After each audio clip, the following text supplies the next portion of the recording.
Unvaccinated people are driving this resurgence and getting themselves and other people sick. People who are unvaccinated make up most all of our cases where people are getting sick and hospitalized. First on Fox tonight, the governor is giving state employees a month to get their COVID-19 vaccinations in order. Now, his new order does not mandate the vaccine, but it does authorize vaccination checks at state cabinet departments. If you got your shot, you'll need to show proof. And if you haven't, you'll be tested and have to mask up. Fox 46's Derek Dellinger is live tonight in the newsroom with more details on what the governor had to say and the reaction from people in the community. Derek? Yes, and in addition to that executive order, the governor also said that if you are going to be indoors in public spaces, you should be masking up regardless of your vaccination status. But whether or not people will actually do that is another thing altogether. It's not a return to the height of the pandemic, but daily case counts of COVID are right now as high as they were in February. Over 3,000 new daily cases in North Carolina, a high amount of hospitalizations, and Governor Roy Cooper says the data shows exactly where it's coming from. Unvaccinated people are driving this resurgence. And that's part of the reason state workers in cabinet-level departments will soon need to show their vaccination status as part of a new executive order.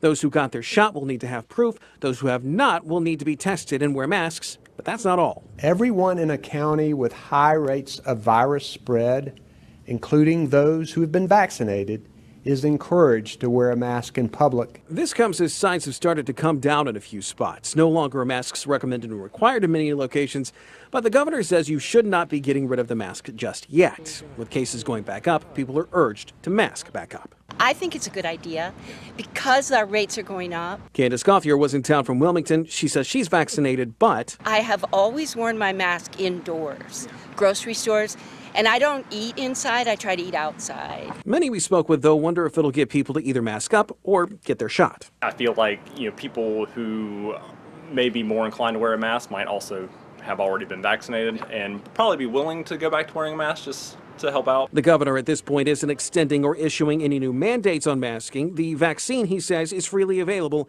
And at this point, he says people know what's right. Businesses know what to do.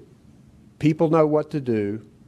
Schools know what to do when it comes to masks. Now, the governor is urging businesses to follow the state's example. And you might be asking yourself, are these vaccinations checks actually legal? Yes, they are. For lack of better words, that's really the long and the short answer of that. We should also mention, too, it's important to note that these are vaccination checks, not mandates. The thing about it is, though, is that vaccines can also be mandated, too, by employers. It is legal to do that here in the state. Guys? All right, Derek, thanks.